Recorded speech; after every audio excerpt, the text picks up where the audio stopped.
The Astral Plane, Its Scenery, Inhabitants and Phenomena, by C.W. Leadbeater.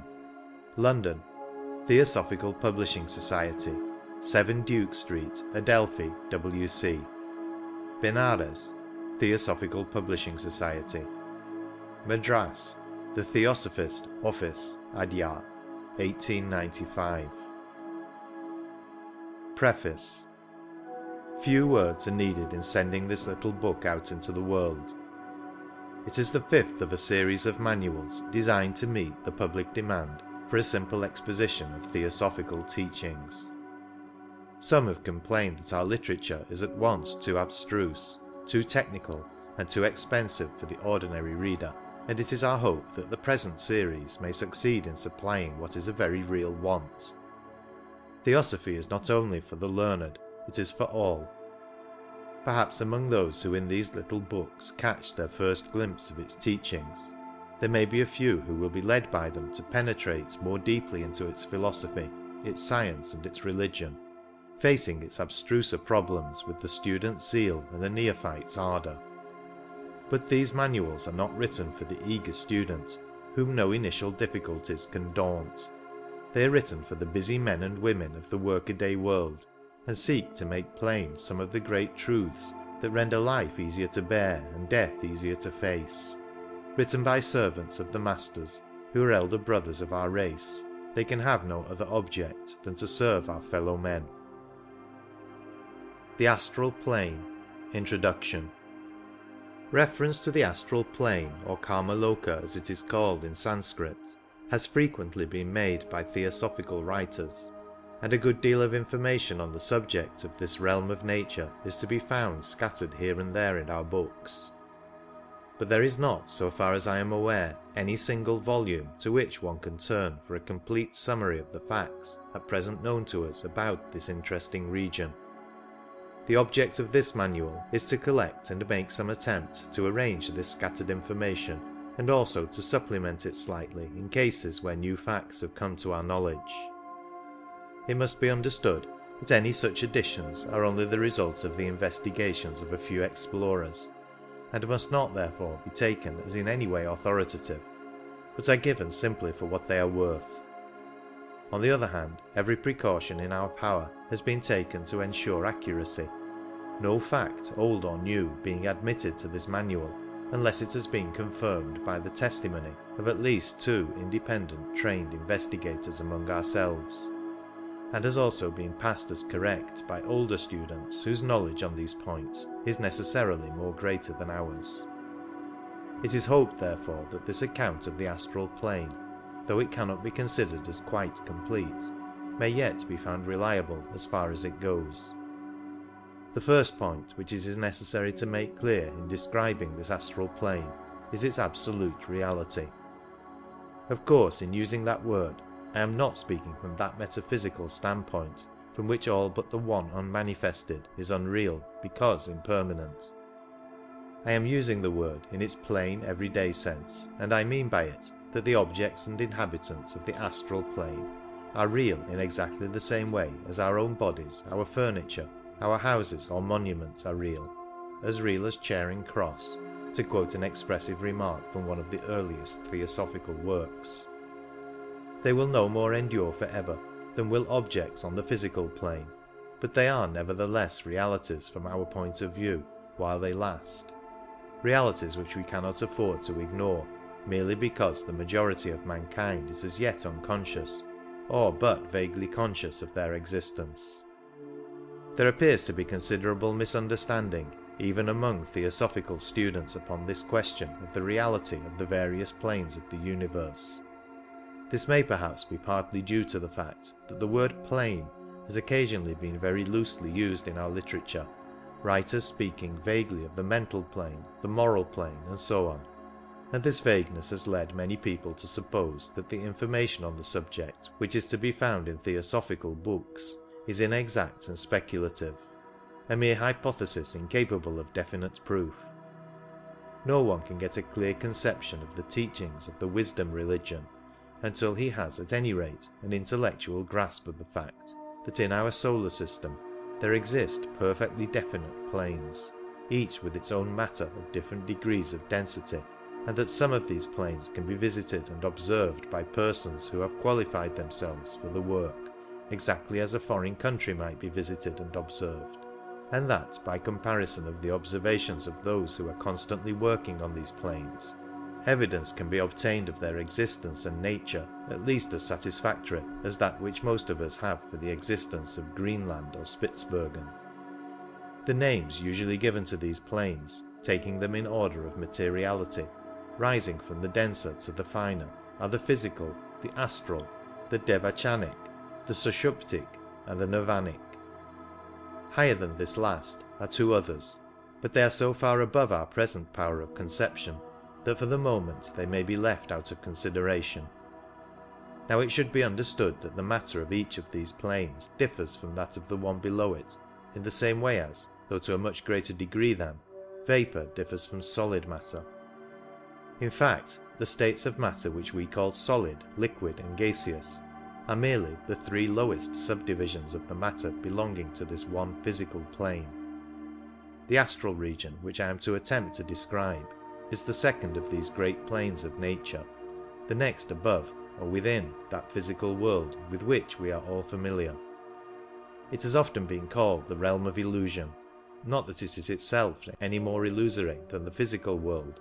but because of the extreme unreliability of the impressions brought back from it by the untrained seer.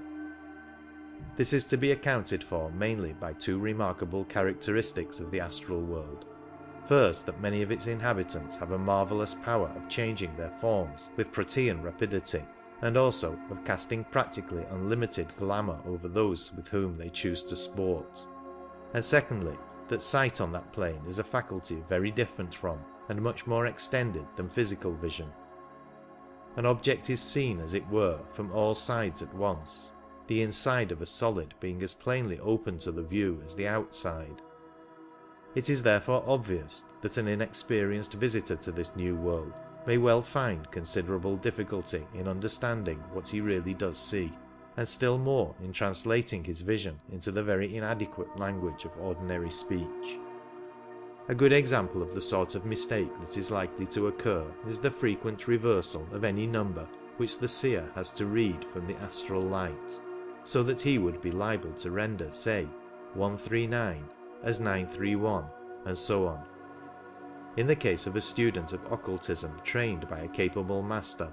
such a mistake would be impossible except through great hurry or carelessness, since such a pupil has to go through a long and varied course of instruction in this art of seeing correctly, the master or perhaps some more advanced pupil bringing before him again and again all possible forms of illusion, and asking him, "What do you see?" Any errors in his answers are then corrected and their reasons explained, until by degrees the neophyte acquires a certainty and confidence in dealing with the phenomena of the astral plane which far exceeds anything possible in physical life. But he has to learn not only to see correctly, but to translate the memory of what he has seen accurately from one plane to the other, and to assist him in this he is trained to carry his consciousness without break from the physical plane to the astral or devachanic and back again, for until that can be done there is always a possibility that his recollections may be partially lost or distorted during the blank interval which separates his periods of consciousness on the various planes. When the power of bringing over the consciousness is perfectly acquired, the pupil will have the advantage of the use of all the astral faculties,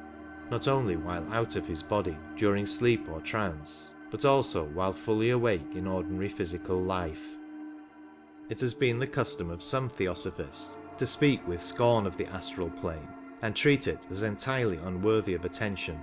but that seems to me a somewhat mistaken view. Most assuredly, that at which we have to aim is the purely spiritual plane, and it would be most disastrous for any student to neglect that higher development and rest satisfied with the attainment of astral consciousness. There are some whose karma is such as to enable them to develop the purely spiritual faculties first of all, to overleap the astral plane for the time, as it were, and when afterwards they make its acquaintance, they have, if their spiritual development has been perfect, the immense advantage of dipping into it from above, with the aid of a spiritual insight which cannot be deceived, and a spiritual strength which nothing can resist. It is, however, a mistake to suppose, as some writers have done, that this is the only or even the ordinary method adopted by the Masters of Wisdom with their pupils. Where it is possible, it saves much trouble, but for most of us, such progress by leaps and bounds has been forbidden by our own faults or follies in the past. All that we can hope for is to win our way slowly, step by step, and since this astral plane lies next to our world of denser matter, it is usually in connection with it that our earliest superphysical experiences take place. It is therefore by no means without interest to those of us who are but beginners in these studies, and a clear comprehension of its mysteries may often be of the greatest importance to us, not only by enabling us to understand many of the phenomena of the séance room, of haunted houses, etc., which would otherwise be inexplicable, but also to guard ourselves and others from possible dangers. The first introduction to this remarkable region comes to people in various ways. Some only once in their whole lives, under some unusual influence, become sensitive enough to recognize the presence of one of its inhabitants, and perhaps, because the experience does not repeat itself, come in time to believe that on that occasion they must have been the victims of hallucination. Others find themselves with increasing frequency seeing and hearing something to which those around them are blind and deaf. Others again, and perhaps this is the commonest experience of all, begin to recollect with greater and greater clearness that which they have seen or heard on that other plane during sleep. Among those who make a study of these subjects, some try to develop the astral sight by crystal gazing or other methods, while those who have the inestimable advantage of the direct guidance of a qualified teacher will probably be placed upon that plane for the first time under his special protection, which will be continued until, by the application of various tests, he has satisfied himself that the pupil is proof against any danger or terror that he is likely to encounter. But however it may occur, the first actual realization that we are all the while in the midst of a great world full of active life, of which most of us are nevertheless entirely unconscious, cannot but be, to some extent, a memorable epoch in a man's existence. So abundant and so manifold is this life of the astral plane that at first it is absolutely bewildering to the neophyte, and even for the more practiced investigator it is no easy task to attempt to classify and to catalogue it. If the explorer of some unknown tropical forest were asked not only to give a full account of the country through which he had passed, with accurate details of its vegetable and mineral productions, but also to state the genus and species of every one of the myriad insects, birds, beasts and reptiles which he had seen, he might well shrink, appalled at the magnitude of the undertaking. Yet even this affords no parallel to the embarrassments of the psychic investigator, for in his case matters are further complicated, first by the difficulty of correctly translating from that plane to this the recollection of what he has seen, and secondly by the utter inadequacy of ordinary language to express much of what he has to report. However, just as the explorer on the physical plane would probably commence his account of a country by some sort of general description of its scenery and characteristics, so it will be well to begin this slight sketch of the astral plane by endeavouring to give some idea of the scenery which forms the background of its marvellous and ever-changing activities. Yet here at the outset an almost insuperable difficulty confronts us in the extreme complexity of the matter. All who see fully on that plane agree that to attempt to call up before those whose eyes are as yet unopened a vivid picture of this astral scenery is like speaking to a blind man of the exquisite variety of tints in a sunset sky. However detailed and elaborate the description may be, there is no certainty that the idea presented before the hearer's mind will be an adequate representation of the truth. End of Part 1. Scenery. First of all, then, it must be understood that the astral plane has 7 subdivisions, each of which has its corresponding degree of materiality, and its corresponding condition of matter. Now, numbering these from the highest and least material downwards, we find that they naturally fall into three classes. Divisions 1, 2 and 3 forming one such class, and 4, 5 and 6 another, while the seventh and lowest of all stands alone. The difference between the matter of one of these classes and the next would be commensurable with that between a solid and a liquid, while the difference between the matter of the subdivisions of a class would rather resemble that between two kinds of solid, such as, say, steel and sand. Putting aside for the moment the seventh, we may say that divisions 4, 5 and 6 of the astral plane have for their background the physical world we live in and all its familiar accessories. Life on the sixth division is simply our ordinary life on this earth, minus the physical body and its necessities, while as it ascends through the fifth and fourth divisions, it becomes less and less material and is more and more withdrawn from our lower world and its interests. The scenery of these lower divisions, then, is that of the earth as we know it, but it is also very much more, for when looked at from this different standpoint with the assistance of the astral senses, even purely physical objects present a very different appearance.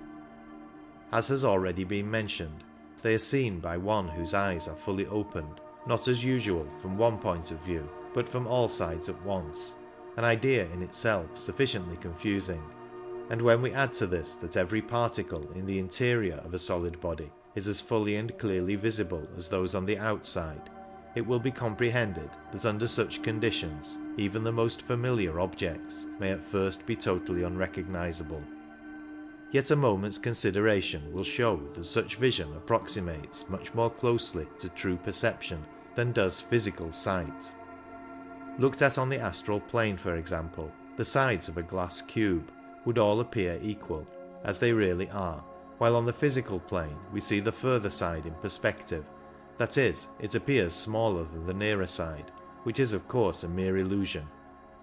It is this characteristic of astral vision which has led to its sometimes being spoken of as sight in the fourth dimension, a very suggestive and expressive phrase. But in addition to these possible sources of error, matters are further complicated by the fact that astral sight cognizes forms of matter which, while still purely physical, are nevertheless invisible under ordinary conditions. Such, for example, are the particles composing the atmosphere, all the various emanations which are always being given out by everything that has life, and also 4 grades of a still finer order of physical matter, which,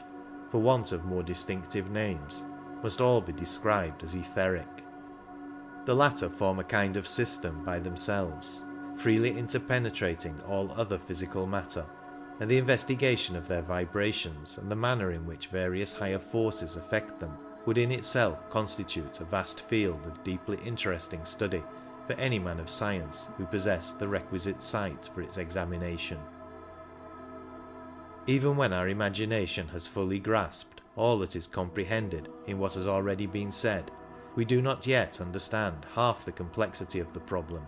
for besides all these new forms of physical matter, we have to deal with the still more numerous and perplexing subdivisions of astral matter. We must note, firstly, that every material object, every particle even, has its astral counterpart, and this counterpart is itself not a simple body, but is usually extremely complex, being composed of various kinds of astral matter. In addition to this, each living creature is surrounded with an atmosphere of its own, usually called its aura, and in the case of human beings, this aura forms of itself a very fascinating branch of study. It is seen as an oval mass of luminous mist of highly complex structure, and from its shape has sometimes been called the auric egg.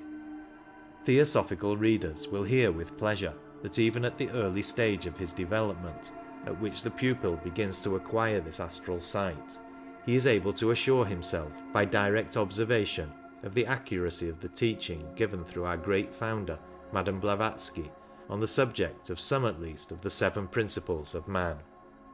In regarding his fellow man, he no longer sees only his outer appearance.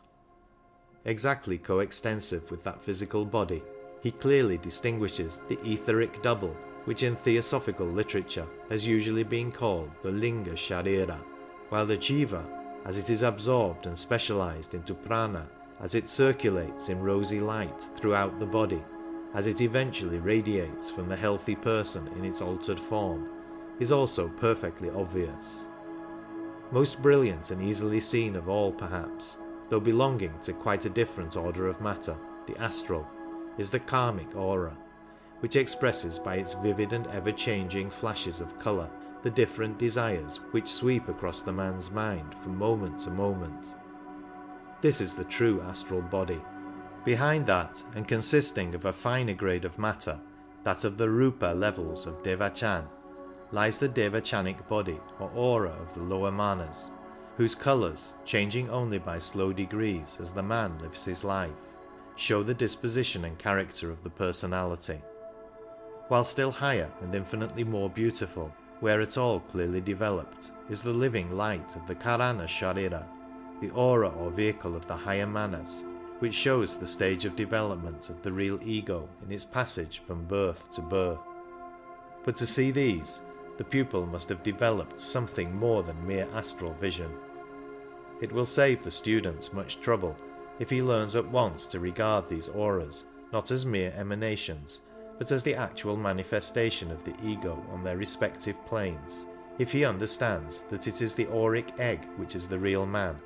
not the physical body which on this plane crystallizes in the middle of it. So long as the reincarnating ego remains upon the plane which is his true home in the arupa levels of Devachan, the body which he inhabits is the Karana Sharira, but when he descends into the rupa levels, he must, in order to be able to function upon them, clothe himself in their matter, and the matter that he thus attracts to himself furnishes his Devachanic or mind body. Similarly, descending into the astral plane, he forms his astral or karmic body out of its matter, though of course still retaining all the other bodies, and on his still further descent to this lowest plane of all, the physical body is formed in the midst of the auric egg, which thus contains the entire man. Fuller accounts of these auras will be found in transaction number 18 of the London Lodge, and in a recent article of mine in the Theosophist. But enough has been said here to show that as they all occupy the same space, which by the way they share also with the physical health aura, the finer interpenetrating the grosser, it needs careful study and much practice to enable the neophyte to distinguish clearly at a glance the one from the other. Nevertheless, the human aura, or more usually some one part of it only, is not infrequently one of the first purely astral objects seen by the untrained, though in such a case its indications are naturally very likely to be misunderstood. Though the karmic aura, from the brilliancy of its flashes of colour, may often be more conspicuous, the nerve ether and the etheric double are really of a much denser order of matter, being strictly speaking within the limits of the physical plane, though invisible to ordinary sight. It has been the custom in theosophical literature to describe the Linga Sharira as the astral counterpart of the human body, the word astral having been usually applied to everything beyond the cognition of our physical senses. As closer investigation enables us to be more precise in the use of our terms, however, we find ourselves compelled to admit much of this invisible matter as purely physical, and therefore to define the Linga Sharira no longer as the astral, but as the etheric double. This seems an appropriate name for it, since it consists of various grades of that matter which scientists call ether, though this proves on examination to be not a separate substance, as has been generally supposed, but a condition of finer subdivision than the gaseous, to which any kind of physical matter may be reduced by the application of the appropriate forces. The name etheric double will therefore for the future be used in theosophic writings instead of Linga Sharira, and this change will not only give us the advantage of an English name, which is clearly indicative of the character of the body to which it is applied, but will also relieve us from the frequent misunderstandings which have arisen from the fact that an entirely different signification is attached in all Oriental books to the name we have hitherto been using. It must not, however, be supposed that in making this alteration in nomenclature we are in any way putting forward a new conception. We are simply altering, for the sake of greater accuracy, the labels previously attached to certain facts in nature. If we examine with psychic faculty the body of a newly born child, we shall find it permeated not only by astral matter of every degree of density, but also by the several grades of etheric matter, and if we take the trouble to trace these inner bodies backwards to their origin, we find that it is of the latter that the etheric double, the mould upon which the physical body is built up, is formed by the agents of the lords of karma, while the astral matter has been gathered together by the descending ego, not of course consciously but automatically, as he passes through the astral plane. See Manual number 4, page 44.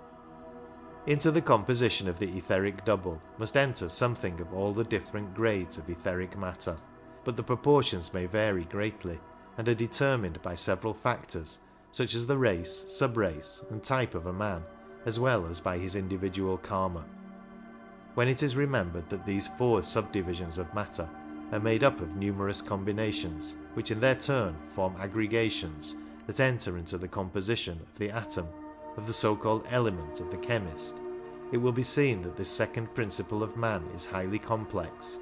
and the number of its possible variations practically infinite,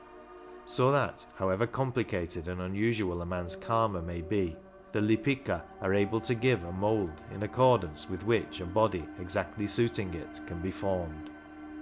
One other point deserves mention in connection with the appearance of physical matter when looked at from the astral plane, and that is that the astral vision possesses the power of magnifying at will the minutest physical particle to any desired size, as though by a microscope, though its magnifying power is enormously greater than that of any microscope ever made or ever likely to be made.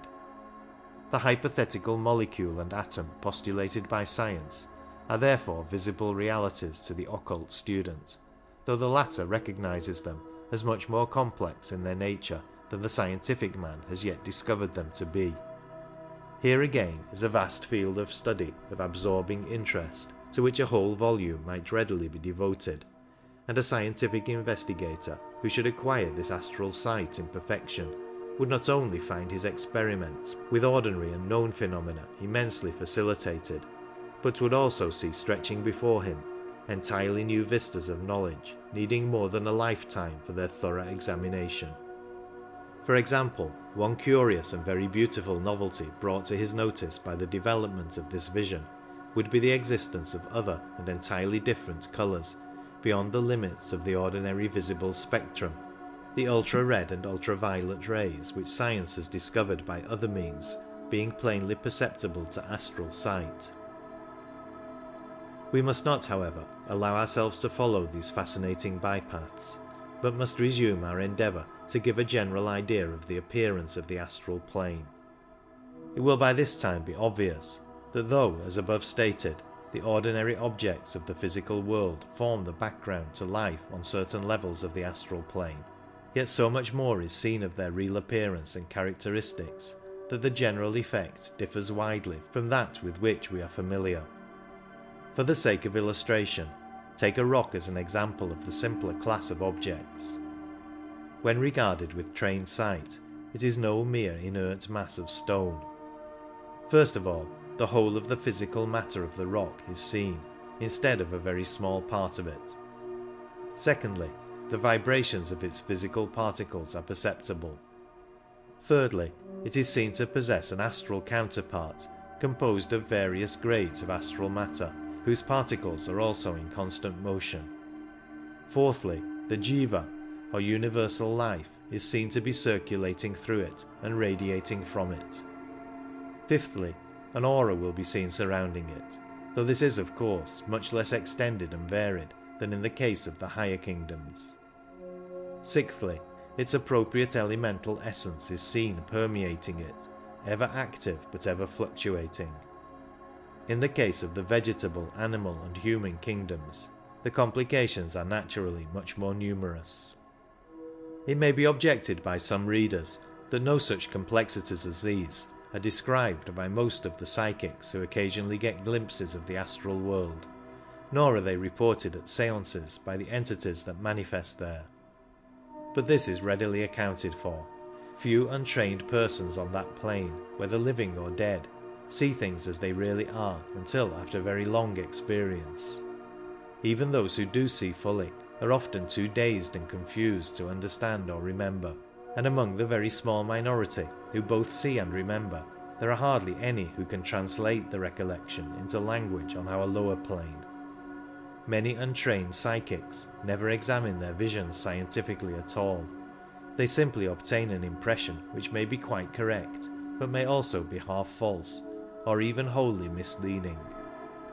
All the more probable does the latter hypothesis become when we take into consideration the frequent tricks played by sportive denizens of the other world,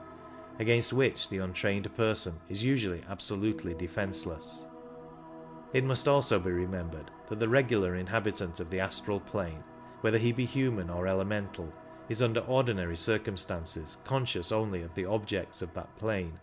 physical matter being to him as entirely invisible as is astral matter to the majority of mankind. Since, as before remarked, every physical object has its astral counterpart which would be visible to him, it may be thought that the distinction is a trivial one, yet it is an essential part of the symmetrical conception of the subject. If, however, an astral entity constantly works through a medium, these finer astral senses may gradually be so coarsened as to become insensible to the higher grades of matter on their own plane, and to include in their purview the physical world as we see it instead.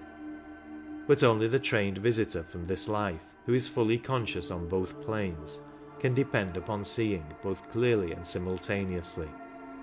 Be it understood then that the complexity exists, and that only when it is fully perceived and scientifically unravelled is there perfect security against deception or mistake.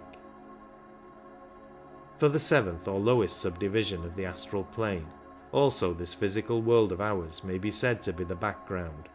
though what is seen is only a distorted and partial view of it, since all that is light and good and beautiful seems invisible. It was thus described 4,000 years ago in the Egyptian papyrus of the scribe Ani. What manner of place is this unto which I have come? It hath no water, it hath no air, it is deep, unfathomable. It is black as the blackest night, and men wander helplessly about therein. In it a man may not live in quietness of heart. For the unfortunate entity on that level, it is indeed true that all the earth is full of darkness and cruel habitations, but it is darkness which radiates from within himself and causes his existence to be passed in a perpetual night of evil and horror, a very real hell though, like all other hells, entirely of man's own creation. Most students find the investigation of this section an extremely unpleasant task, for there appears to be a sense of density and gross materiality about it, which is indescribably loathsome to the liberated astral body, causing it the sense of pushing its way through some black viscous fluid, while the inhabitants and influences encountered there are also usually exceedingly undesirable. The first, second and third subdivisions seem much further removed from this physical world and correspondingly less material. Entities inhabiting these levels lose sight of the earth and its belongings. They are usually deeply self-absorbed and to a large extent create their own surroundings, though these are not purely subjective as in Devachan, but on the contrary sufficiently objective to be perceptible to other entities and also to clairvoyant vision. This region is beyond doubt the Summerland of which we hear so much at spiritualistic seances, and the entities who descend from and describe it are probably often speaking the truth as far as their knowledge extends. It is on these planes that spirits call into temporary existence their houses, schools and cities, for these objects are often real enough for the time, though to a clearer sight they may sometimes be pitiably unlike what their delighted creators suppose them to be.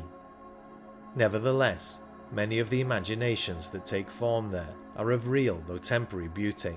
and a visitor who knew of nothing higher might wander contentedly enough there, among forests and mountains, lovely lakes and pleasant flower gardens, or might even construct such surroundings to suit his own fancies. It may be said in passing that communication is limited on the astral plane by the knowledge of the entity, just as it is here. While a person able to function freely on that plane can communicate with any of the human entities there present more readily and rapidly than on Earth, by means of mental impressions, the inhabitants themselves do not usually seem able to exercise this power, but appear to be restricted by limitations similar to those that prevail on Earth, though perhaps less rigid. The result of this is that they are found associating, there as here, in groups drawn together by common sympathies, beliefs and language. An account of the scenery of the astral plane would be incomplete without mention of what are commonly called the records of the astral light, the photographic representation of all that has ever happened. These records are really and permanently impressed upon that higher medium called the Akasha, and are only reflected in a more or less spasmodic manner in the astral light, so that one whose power of vision does not rise above this plane will be likely to obtain only occasional and disconnected pictures of the past, instead of a coherent narrative. But nevertheless, pictures of all kinds of past events are constantly being reproduced on the astral plane, and form an important part of the surroundings of the investigator there. End of Part 2.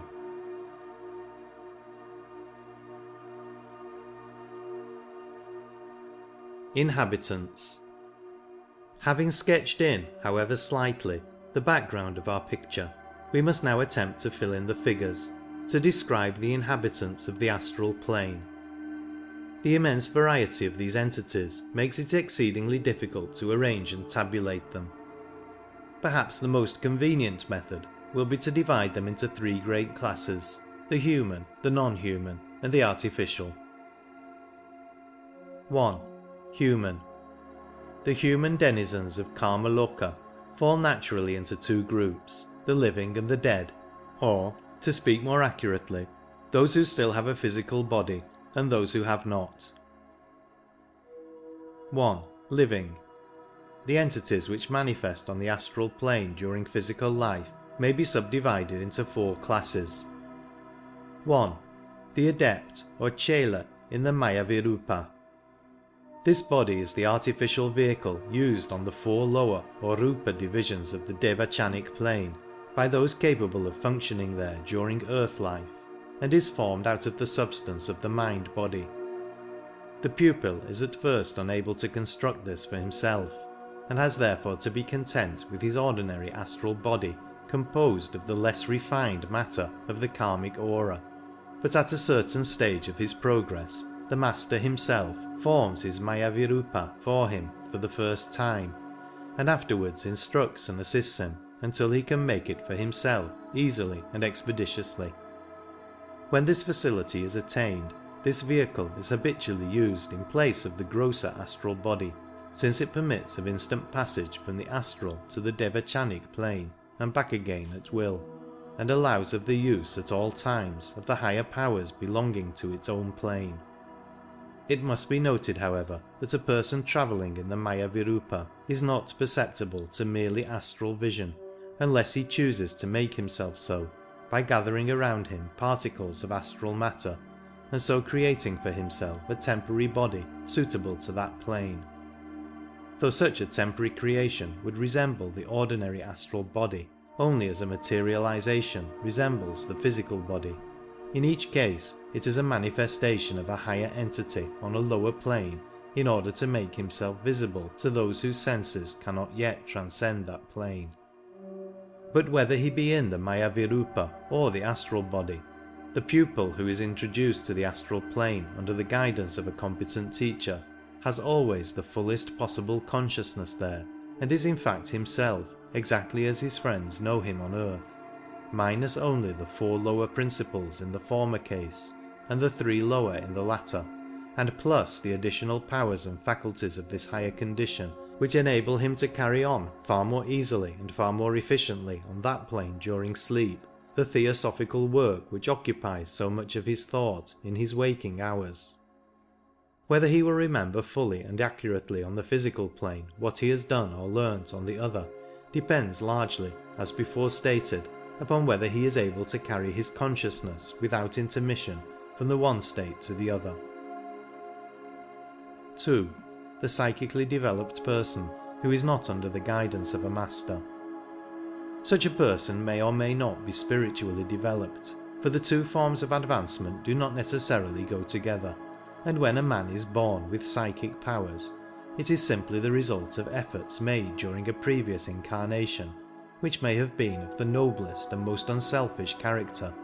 or on the other hand, may have been ignorant and ill-directed, or even entirely unworthy. Such a one will usually be perfectly conscious when out of the body, but for want of proper training is liable to be greatly deceived as to what he sees. He will often be able to range through the different subdivisions of the astral plane almost as fully as persons belonging to the last class, but sometimes he is especially attracted to some one division, and rarely travels beyond its influences. His recollection of what he has seen may vary according to the degree of his development, through all the stages from perfect clearness to utter distortion or blank oblivion. He will appear always in the astral body, since by the hypothesis he does not know how to form the Maya Virupa. 3. The ordinary person. That is, the person without any psychic development, floating about in his astral body in a more or less unconscious condition. In deep slumber, the higher principles in their astral vehicle almost invariably withdraw from the body and hover in its immediate neighbourhood, practically almost as much asleep as the latter. In some cases, however, this astral vehicle is less lethargic, and floats dreamily about on the various astral currents, occasionally recognizing other people in a similar condition, and meeting with experiences of all sorts, pleasant and unpleasant, the memory of which, hopelessly confused and often travestied into a grotesque caricature of what really happened, will cause the man to think next morning what a remarkable dream he has had.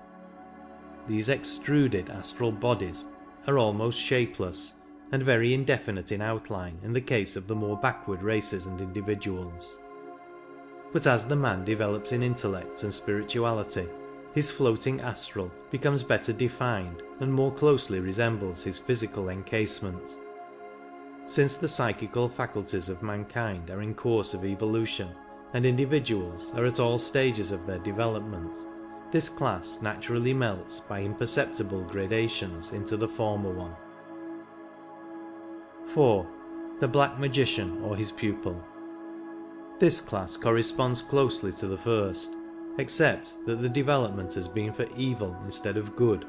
and the powers acquired are used for purely selfish purposes instead of for the benefit of humanity. Among its lower ranks come members of the Negro race who practice the ghastly rites of the Obeah or Voodoo schools, and the medicine men of many a savage tribe, while higher in intellect, and therefore the more blameworthy, stand the Tibetan black magicians, who are often, though incorrectly, called by Europeans Dugpas, a title properly belonging, as is quite correctly explained by Surgeon Major Waddell in his recent work on the Buddhism of Tibet, only to the Bhutanese subdivision of the great Kagyu sect, which is part of what may be called the semi-reformed school of Tibetan Buddhism. The Dugpas no doubt deal in tantric magic to a considerable extent, but the real red-hatted, entirely unreformed sect is that of the Nyin Ma Pa, though far beyond them, in a still lower depth, lie the Bon Pa, the votaries of the aboriginal religion, who have never accepted any form of Buddhism at all. It must not, however, be supposed that all Tibetan sects, except the Gelugpa, are necessarily and altogether evil. A truer view would be that as the rules of other sects permit considerably greater laxity of life and practice, the proportion of self-seekers among them is likely to be much larger than among the stricter reformers. The investigator will occasionally meet on the astral plane students of occultism from all parts of the world, belonging to lodges quite unconnected with the masters of whom theosophists know most, who are in many cases most earnest and self-sacrificing seekers after truth. It is noteworthy, however, that all such lodges are at least aware of the existence of the great Himalayan Brotherhood, and acknowledge it as containing among its members the highest adepts now known on Earth. 2. Dead. To begin with, of course, this very word dead is an absurd misnomer, as most of the entities classified under this heading are as fully alive as we are ourselves. The term must be understood as meaning those who are for the time unattached to a physical body. They may be subdivided into 9 principal classes as follows. 1. The Nirmanakaya. This class is just mentioned in order to make the catalogue complete, but it is of course very rarely indeed that so exalted a being manifests himself upon so low a plane as this. When for any reason connected with his sublime work he found it desirable to do so, he would probably create a temporary astral body for the purpose, just as the adept in the Mayavirupa would do, since the more refined vesture would be invisible to astral sight. Further information about the position and work of the Nirmanakayas may be found in Madame Blavatsky's Theosophical Glossary and The Voice of the Silence. 2. The Chela awaiting reincarnation. It has frequently been stated in theosophical literature that when the pupil reaches a certain stage, he is able, with the assistance of his master, to escape from the action of what is in ordinary cases the law of nature which carries a human being into the devachanic condition after death, there to receive his due reward in the full working out of all the spiritual forces which his highest aspirations have set in motion while on earth. As the pupil must by the hypothesis be a man of pure life and high thought, it is probable that in his case these spiritual forces will be of abnormal strength, and therefore if he, to use the technical expression, takes his devachan, it is likely to be an extremely long one. But if instead of taking it, he chooses the path of renunciation, thus even at his low level and in his humble way beginning to follow in the footsteps of the great master of renunciation, Gautama Buddha himself, he is able to expend that reserve of force in quite another direction, to use it for the benefit of mankind, and so, infinitesimal though his offering may be, to take his tiny part in the great work of the Nirmanakayas. By taking this course he no doubt sacrifices centuries of intense bliss, but on the other hand he gains the enormous advantage of being able to continue his life of work and progress without a break. When a pupil who has decided to do this dies, he simply steps out of his body, as he has often done before, and waits upon the astral plane until a suitable reincarnation can be arranged for him by his master. This being a marked departure from the usual course of procedure, the permission of a very high authority has to be obtained before the attempt can be made. Yet even when this is granted, so strong is the force of natural law that it is said that the pupil must be careful to confine himself strictly to the Karmaloka while the matter is being arranged, lest if he once, even for a moment, touch the devachanic plane, he might be swept, as by an irresistible current, into the line of normal evolution again. In some cases, though these are rare, he is enabled to avoid the trouble of a new birth by being placed directly in an adult body whose previous tenant has no further use for it, but naturally it is not often that a suitable body is available. Far more frequently he has to wait on the astral plane, as mentioned before, until the opportunity of a fitting birth presents itself. In the meantime, however, he is losing no time, for he is just as fully himself as ever he was, and is able to go on with the work given him by his master even more quickly and efficiently than when in the physical body, since he is no longer hampered by the possibility of fatigue. His consciousness is of course quite complete, and he roams at will through all the divisions of the Karmaloka with equal facility. The Chela awaiting reincarnation is by no means one of the common objects of the astral plane, but still he may be met with occasionally, and therefore he forms one of our classes. No doubt as the evolution of humanity proceeds, and an ever-increasing proportion enter upon the path of holiness, this class will become more numerous. 3. The ordinary person after death. Needless to say, this class is millions of times larger than those of which we have spoken, and the character and condition of its members vary within extremely wide limits. Within similarly wide limits may vary also the length of their lives upon the astral plane, for while there are those who pass only a few days or hours there, others remain upon this level for many years and even centuries. A man who has led a good and pure life, whose strongest feelings and aspirations have been unselfish and spiritual, will have no attraction to this plane, and will, if entirely left alone, find little to keep him upon it, or to awaken him into activity even during the comparatively short period of his stay. For it must be understood that after death the true man is withdrawing into himself, and just as at the first step of that process he casts off the physical body, and almost directly afterwards the etheric double and the prana, so it is intended that he should, as soon as possible, cast off also the astral or karmic body, and pass into the devachanic condition, where alone his spiritual aspirations can find their full fruition. The noble and pure-minded man will be able to do this, for he has subdued all earthly passions during life.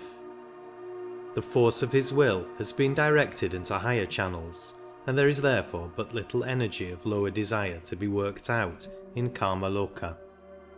His stay there will consequently be very short, and most probably he will have little more than a dreamy half-consciousness of existence,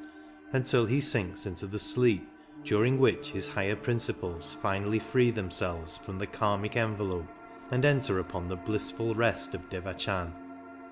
For the person who has not as yet entered upon the path of occult development, what has been described is the ideal state of affairs, but naturally it is not attained by all or even by the majority. The average man has by no means freed himself from the lower desires before death, and it takes a long period of more or less fully conscious life on the astral plane to allow the forces he has generated to work themselves out, and thus release the higher ego. The body which he occupies during this period is Kamarupa, which may be described as a rearrangement of the matter of his astral body. But it is much more defined in outline, and there is also this important difference between the two, that while the astral body, if sufficiently awakened during life to function at all freely, would probably be able to visit all, or at any rate most of the subdivisions of its plane, the Kamarupa has not that liberty, but is strictly confined to that level to which its affinities have drawn it. It has, however, a certain kind of progress connected with it, for it generally happens that the forces a man has set in motion during earth life need for their appropriate working out a sojourn on more divisions than one of the Kamaloka, and when this is the case, a regular sequence is observed, commencing with the lowest, so that when the Kamarupa has exhausted its attractions to one level, the greater part of its grosser particles fall away, and it finds itself in affinity with a somewhat higher state of existence. Its specific gravity, as it were, is constantly decreasing, and so it steadily rises from the denser to the lighter strata, pausing only when it is exactly balanced for a time. This is evidently the explanation of a remark frequently made by the entities which appear at séances, to the effect that they are about to rise to a higher sphere, from which it will be impossible or not so easy to communicate through a medium. And it is, as a matter of fact, true that a person upon the highest subdivision of this plane would find it almost impossible to deal with any ordinary medium. It ought perhaps to be explained here that the definiteness of outline which distinguishes the Kamarupa from the astral body is of an entirely different character from that definiteness which was described as a sign of progress in the astral of the man before death. There can never be any possibility of confusion between the two entities, for while in the case of the man attached to a physical body, the different orders of astral particles are all inextricably mingled and ceaselessly changing their position, after death their activity is much more circumscribed, since they then sort themselves according to their degree of materiality, and become, as it were, a series of sheaths or shells surrounding him, the grossest being always outside, and so dissipating before the others. This dissipation is not necessarily complete, the extent to which it is carried being governed by the power of Manas to free itself from its connection with any given level, and on this also, as will be seen later, the nature of the shade depends. The poetic idea of death as a universal leveller is a mere absurdity born of ignorance, for as a matter of fact, in the vast majority of cases, the loss of the physical body makes no difference whatever in the character or intellect of the person, and there are therefore as many different varieties of intelligence among those whom we usually call the dead as among the living. The popular religious teaching of the West as to man's post-mortem adventures has long been so wildly inaccurate that even intelligent people are often terribly puzzled when they recover consciousness in Karma Loka after death. The condition in which the new arrival finds himself differs so radically from what he has been led to expect that it is no uncommon case for him to refuse at first to believe that he has passed through the portals of death at all. Indeed, of so little practical value is our much vaunted belief in the immortality of the soul, that most people consider the very fact that they are still conscious an absolute proof that they have not died. The horrible doctrine of eternal punishment, too, is responsible for a vast amount of most pitiable and entirely groundless terror among those newly arrived in Karma Loka, who in many cases spend long periods of acute mental suffering before they can free themselves from the fatal influence of that hideous blasphemy, and realize that the world is governed not according to the caprice of some demon who gloats over human anguish, but according to a benevolent and wonderfully patient law of evolution. Many members of the class we are considering do not really attain an intelligent appreciation of this fact at all, but drift through their astral interlude in the same aimless manner in which they have spent the physical portion of their lives. Thus in Karma Loka, exactly as on earth, there are the few who comprehend something of their position and know how to make the best of it, and many who have not yet acquired that knowledge, and there, just as here, the ignorant are rarely ready to profit by the advice or example of the wise. But of whatever grade the entity's intellect may be, it is always a fluctuating and on the whole a gradually diminishing quantity, for the lower Manas is being drawn in opposite directions by the higher triad which acts on it from above its level, and the Karma which operates from below, and therefore it oscillates between the two attractions, with an ever-increasing tendency towards the former as the karmic forces wear themselves out. And here comes in the evil of what is called at seances the development of a spirit through a medium, a process the object of which is to intensify the downward pull of the karma, to awaken the lower portion of the entity, that being all that can be reached, from the natural and desirable unconsciousness into which it is passing, and thus to prolong unnaturally its existence in the Karma Loka. The peculiar danger of this will be seen when it is recollected that the real man is all the while steadily withdrawing into himself, and is therefore, as time goes on, less and less able to influence or guide this lower portion, which nevertheless, until the separation is complete, has the power to generate karma, and under the circumstances is obviously far more likely to add evil than good to its record. Thus the harm done is threefold. First, the retardation of the separation between Manas and Karma, and the consequent waste of time and prolongation of the interval between two incarnations. Secondly, the extreme probability, almost amounting to certainty, that a large addition will be made to the individual's evil karma, which will have to be worked out in future births. Thirdly, the terrible danger that this abnormal intensification of the force of karma may eventually enable the latter to entangle the whole of the lower Manas inextricably, and so cause the entire loss of an incarnation. Though such a result as this last mentioned is happily uncommon, it is a thing that has happened more than once, and in very many cases, Where the evil has fallen short of this ultimate possibility, the individual has nevertheless lost much more of his lower manas by this additional entanglement with karma than he would have done if left to withdraw into himself quietly as nature intended. It is not denied that a certain amount of good may occasionally be done to very degraded entities at spiritualistic circles, but the intention of nature obviously is that such assistance should be given, as it frequently is, by occult students who are able to visit the astral plane during earth life and have been trained by competent teachers to deal, by whatever methods may be most helpful, with the various cases which they encounter. It will be readily seen that such a scheme of help, carrying with it as it does the possibility of instant reference to higher authorities in any doubtful case, is infinitely safer than any casual assistance obtained through a medium who may be, and indeed generally is, entirely ignorant of the laws governing spiritual evolution, and who is as liable to the domination of evil or mischievous influences as of good ones. Apart altogether from any question of development through a medium, there is another and much more frequently exercised influence, which may seriously retard a disembodied entity on his way to Devachan, and that is the intense and uncontrolled grief of his surviving friends or relatives. It is one among many melancholy results of the terribly inaccurate and even irreligious view that we in the West have for centuries been taking of death,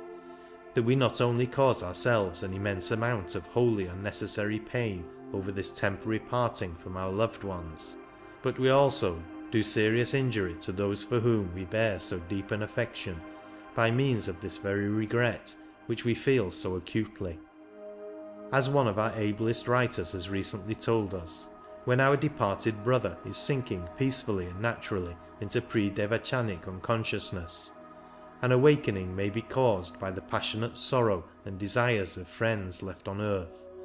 and these, violently vibrating the karmic elements in the embodied persons, may set up vibrations in the karma rupa of the disembodied,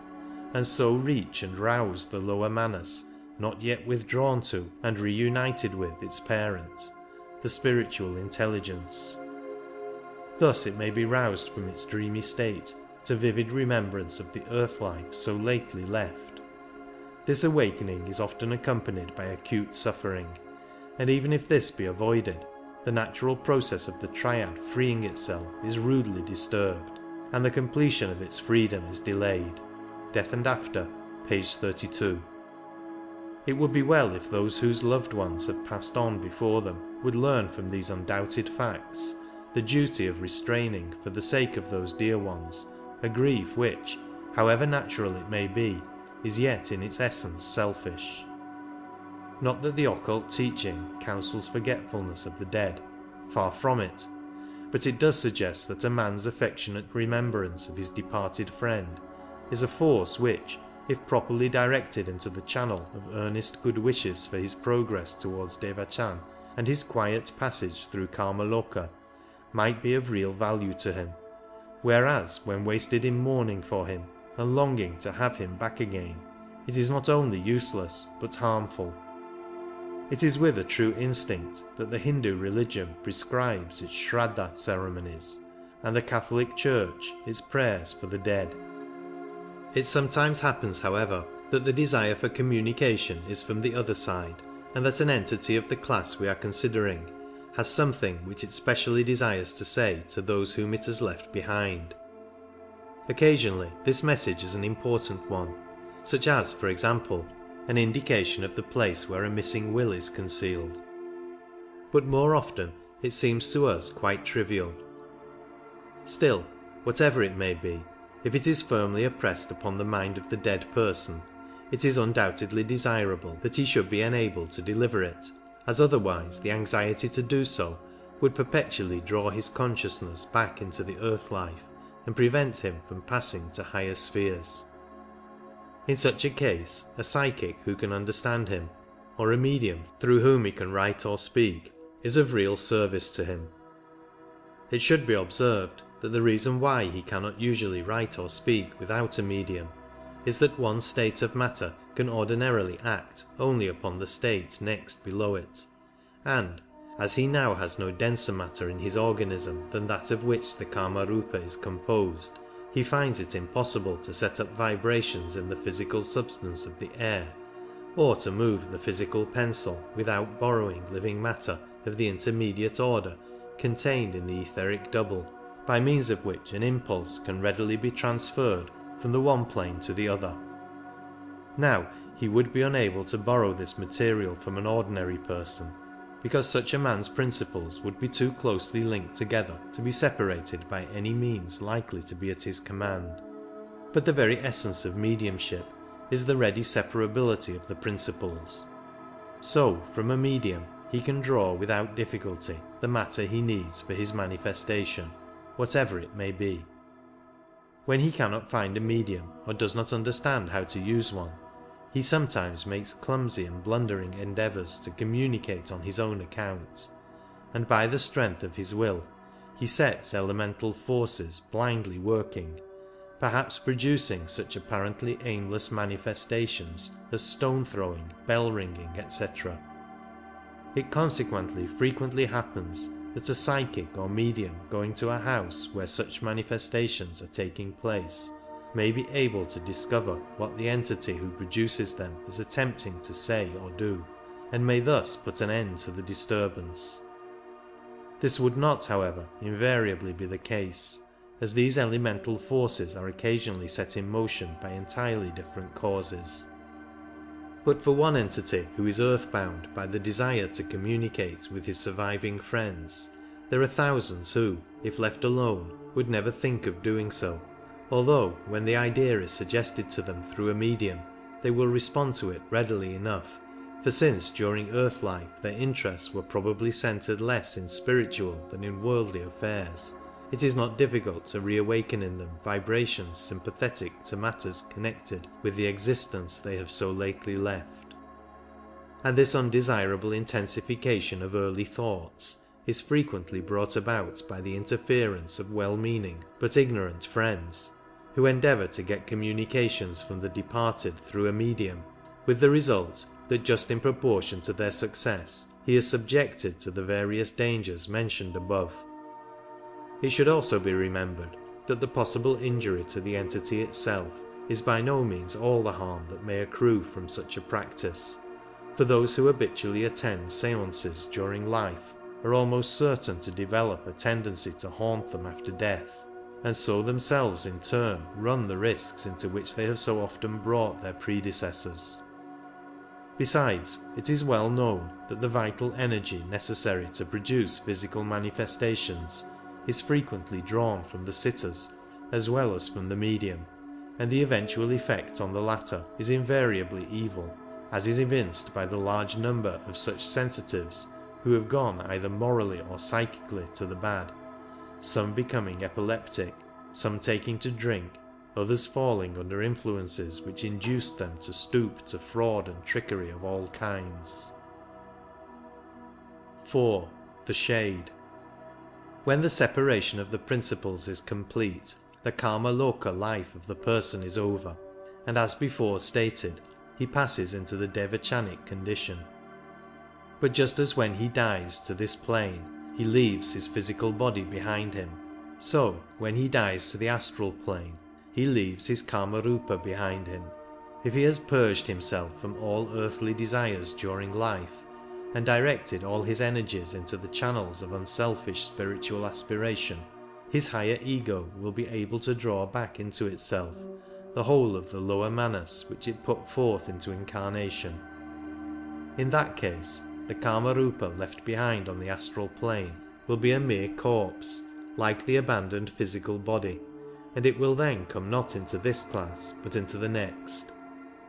Even in the case of a man of somewhat less perfect life, almost the same results may be attained if the forces of lower desire are allowed to work themselves out undisturbed in Kama-loka. But the majority of mankind make but very trifling and perfunctory efforts while on earth to rid themselves of the less elevated impulses of their nature, and consequently doom themselves not only to a greatly prolonged sojourn on the astral plane, but also to what cannot be described otherwise than as a loss of a portion of the lower manas. This is no doubt a very material method of expressing the great mystery of the reflection of the higher manas in the lower, but since only those who have passed the portals of initiation can fully comprehend this, we must content ourselves with the nearest approximation to exactitude which is possible to us, and as a matter of fact, a very fairly accurate idea of what actually takes place will be obtained by adopting the hypothesis that the manasic principle sends down a portion of itself into the lower world of physical life at each incarnation, and expects to be able to withdraw it again at the end of the life, enriched by all its varied experiences. The ordinary man, however, usually allows himself to be so pitiably enslaved by all sorts of base desires that a certain portion of this lower manas becomes very closely interwoven with karma, and when the separation takes place, his life in Karmaloka being over, the manasic principle has, as it were, to be torn apart, the degraded portion remaining within the Kamarupa. This Kamarupa, then, consists of the particles of astral matter from which the lower manas has not been able to disengage itself, and which therefore retain it captive. For when manas passes into Devachan, these clinging fragments adhere to a portion of it, and as it were wrench it away. The proportion of the matter of each level present in the Kamarupa will therefore depend on the extent to which manas has become inextricably entangled with the lower passions. It will be obvious that as manas in passing from level to level is unable to free itself completely from the matter of each, the Kamarupa will show the presence of each grosser kind which has succeeded in retaining its connection with it. Thus comes into existence the class of entity which has been called the shade, an entity, be it observed, which is not in any sense the real individual at all, for he has passed away into Devachan, but nevertheless not only bears his exact personal appearance, but possesses his memory and all his little idiosyncrasies, and may therefore very readily personate him, as indeed it frequently does at seances. It is not, of course, conscious of any act of impersonation, for as far as its intellect goes, it must necessarily suppose itself to be the individual, but one can imagine the horror and disgust of the friends of the departed if they could only realize that they had been deceived into accepting as their loved one a mere soulless bundle of all his worst qualities. Its length of life varies according to the amount of the lower manas which animates it, but as this is all the while in the process of fading out, its intellect is a steadily diminishing quantity, though it may possess a great deal of a certain sort of animal cunning, and even quite towards the end of its career it is still able to communicate by borrowing temporary intelligence from the medium. From its very nature it is exceedingly liable to be swayed by all kinds of evil influences,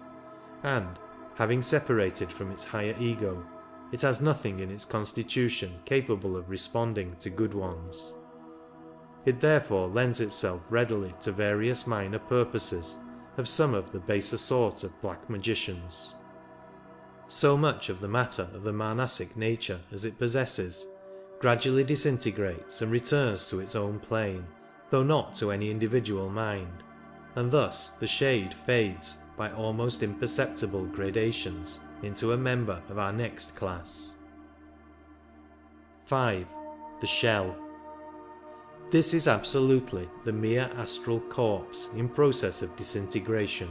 every particle of the lower manas having left it.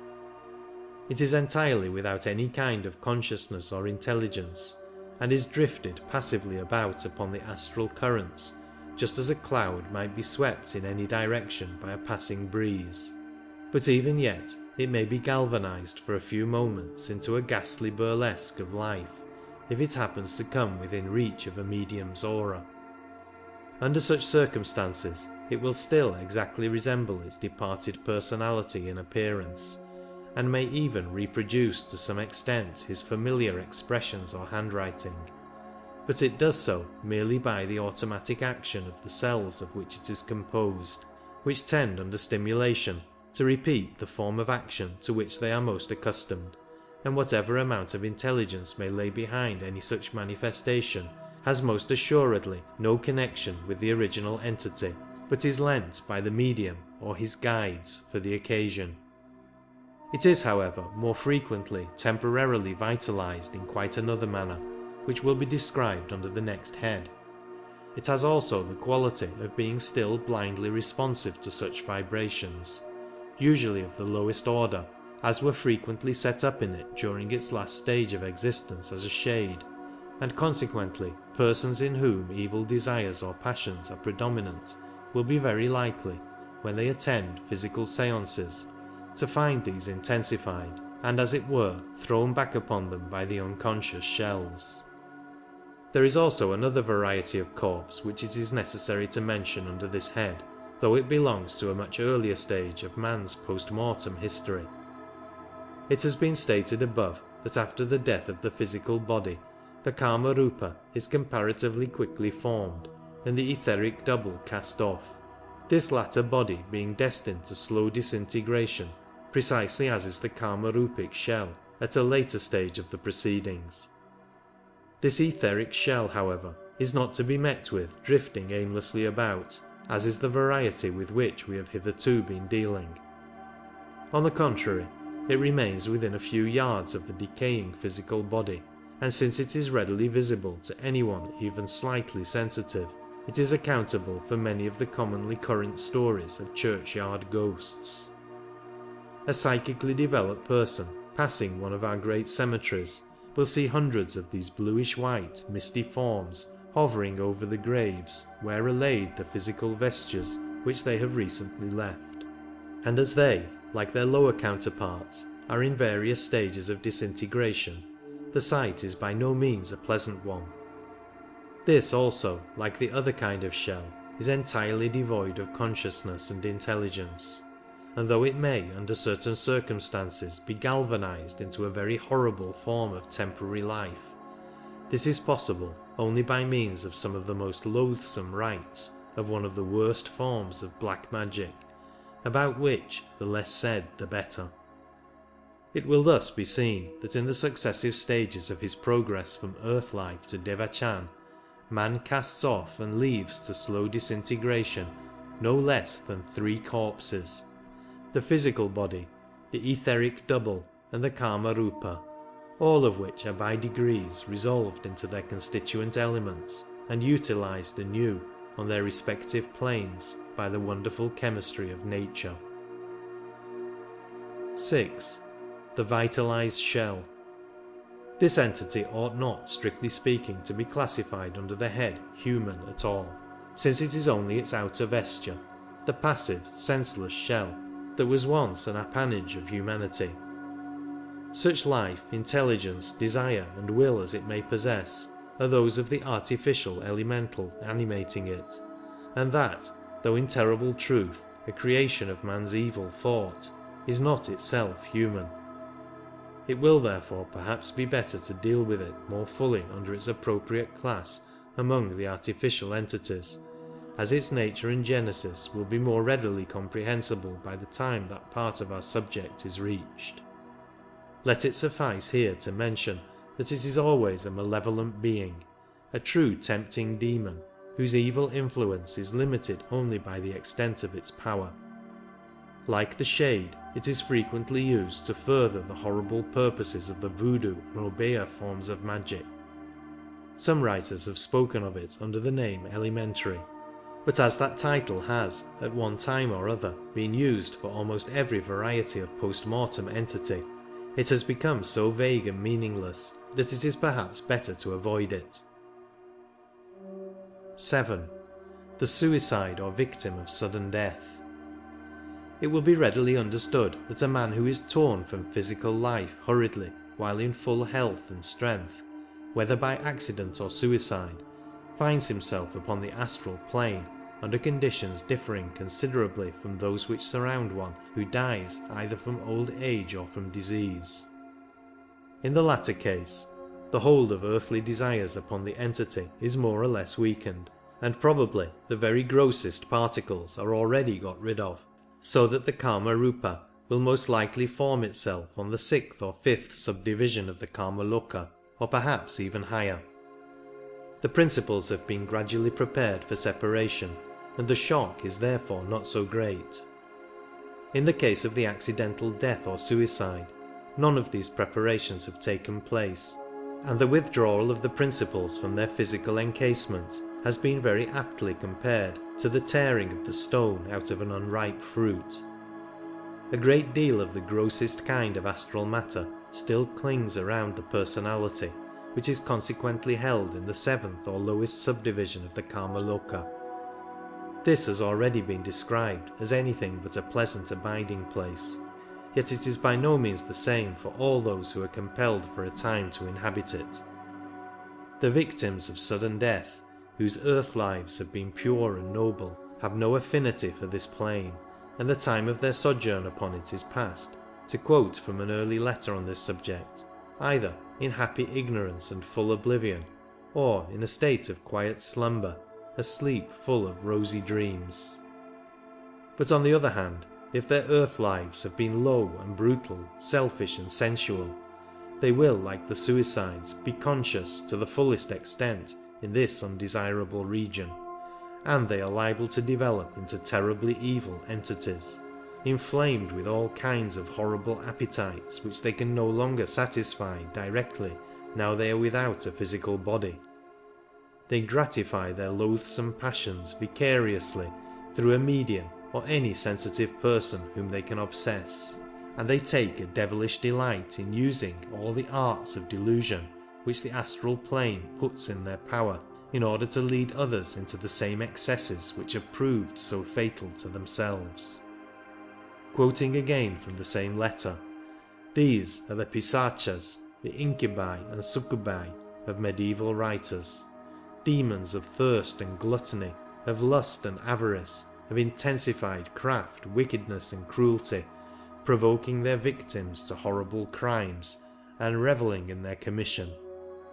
From this class and the last are drawn the tempters, the devils of ecclesiastical literature, but their power fails utterly before purity of mind and purpose. They can do nothing with a man unless he has first encouraged in himself the vices into which they seek to draw him. One whose psychic sight has been opened will often see crowds of these unfortunate creatures hanging round butchers' shops, public houses, or other even more disreputable places, wherever the gross influences in which they delight are to be found, and where they encounter men and women still in the flesh who are like-minded with themselves. For such an entity as one of these to meet with a medium with whom he is in affinity is indeed a terrible misfortune. Not only does it enable him to prolong enormously his dreadful life in Kamaloka, but it renews for perhaps an indefinite period his power to generate evil karma, and so prepare for himself a future incarnation of the most degraded character, besides running the risk of losing a large portion or even the whole of the lower manas. On this lowest level of the astral plane he must stay at least as long as his earthly life would have lasted if it had not been prematurely cut short, and if he is fortunate enough not to meet with a sensitive through whom his passions can be vicariously gratified, the unfulfilled desires will gradually burn themselves out, and the suffering caused in the process will probably go far towards working off the evil karma of the past life. The position of the suicide is further complicated by the fact that his rash act has enormously diminished the power of the higher ego to withdraw its lower portion into itself, and therefore has exposed him to manifold and great additional dangers.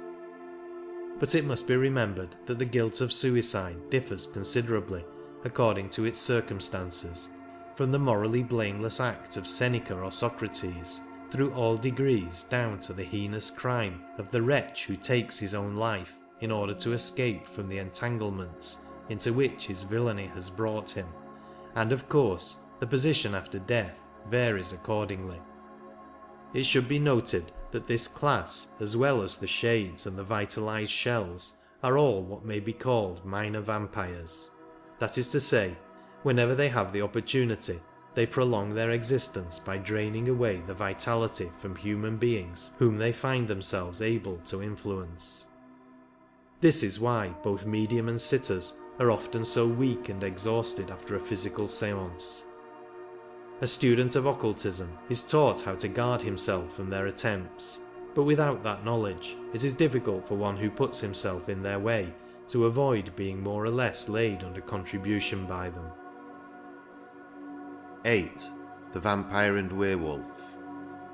There remain two even more awful but happily very rare possibilities to be mentioned before this part of our subject is completed, and though they differ very widely in many ways, we may yet perhaps group them together,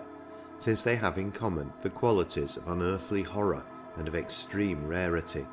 the latter arising from the fact that they are really relics of earlier races. We of the fifth root race ought to have evolved beyond the possibility of meeting such a ghastly fate as is indicated by either of the two headings of this subsection, and we have so nearly done it that these creatures are commonly regarded as mere medieval fables. Yet there are examples to be found occasionally even now, though chiefly in countries where there is a considerable strain of fourth race blood, such as Russia or Hungary. The popular legends about them are probably often considerably exaggerated, but there is nevertheless a terribly serious substratum of truth beneath the eerie stories which pass from mouth to mouth among the peasantry of Central Europe. The general characteristics of such tales are too well known to need more than a passing reference. A fairly typical specimen of the vampire story, though it does not profess to be more than the merest fiction, is Sheridan Le Fanu's Carmilla, while a very remarkable account of an unusual form of this creature is to be found in Isis Unveiled, Volume 1, page 454. All readers of theosophical literature are familiar with the idea that it is possible for a man to live a life so absolutely degraded and selfish, so utterly wicked and brutal, that the whole of his lower manas may become entirely enmeshed in karma, and finally separated from its spiritual source in the higher ego. Some students even seem to think that such an occurrence is quite a common one, and that we may meet scores of such soulless men, as they have been called, in the street every day of our lives. But this, happily, is untrue. To attain the appalling preeminence in evil, which thus involves the entire loss of a personality and the weakening of the developing individuality behind, a man must stifle every gleam of unselfishness or spirituality, and must have absolutely no redeeming point whatever. And when we remember how often, even in the worst of villains, there is to be found something not wholly bad, we shall realize that the abandoned personalities must always be a very small minority. Still, comparatively few though they be, they do exist, and it is from their ranks that the still rarer vampire is drawn.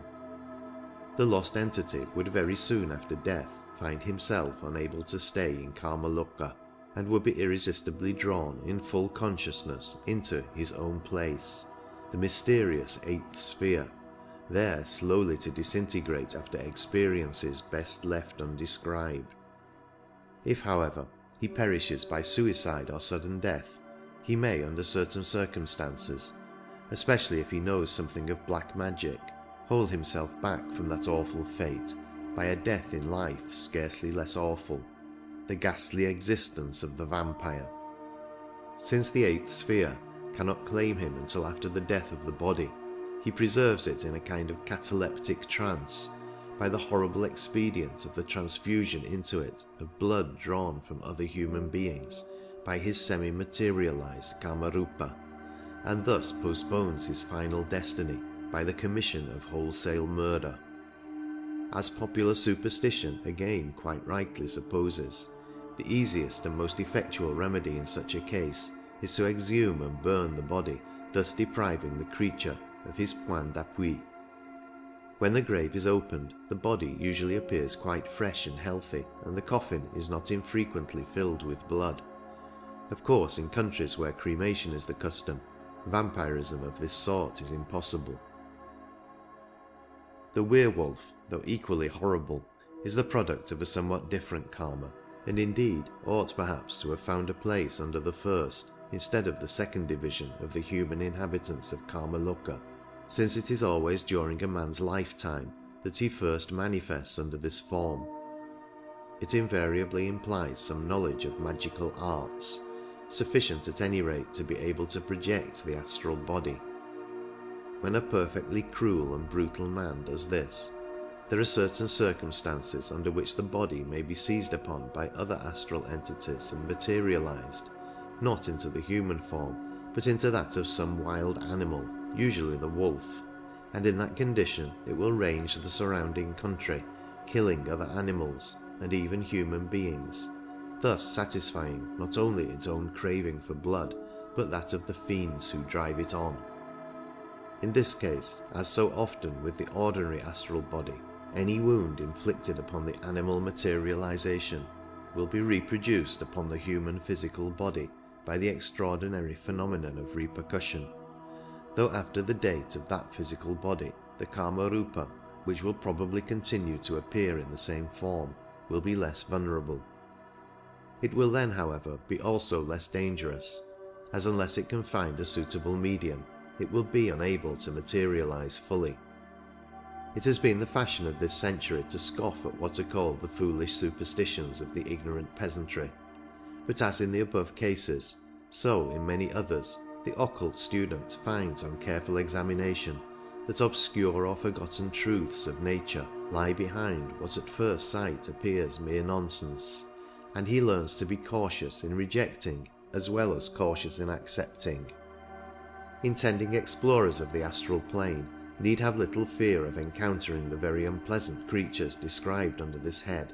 for as before stated, they are even now extremely rare, and as time goes on, their number will happily steadily diminish. In any case, their manifestations are usually restricted to the immediate neighbourhood of their physical bodies, as might be supposed from their extremely material nature. The Black Magician or his pupil. This person corresponds at the other extremity of the scale to our second class of departed entities, the Chela awaiting reincarnation. But in this case, instead of obtaining permission to adopt an unusual method of progress, the man is defying the natural process of evolution by maintaining himself in Kamaloka by magical arts, sometimes of the most horrible nature. It would be easy to make various subdivisions of this class according to their objects, their methods, and the possible duration of their existence on this plane. But as they are by no means fascinating objects of study, and all that an occult student wishes to know about them is how to avoid them, it will probably be more interesting to pass on to the examination of another part of our subject. It may, however, be just mentioned that every such human entity which prolongs its life thus on the astral plane beyond its natural limit invariably does so at the expense of others and by the absorption of their life in some form or another. End of Part 3.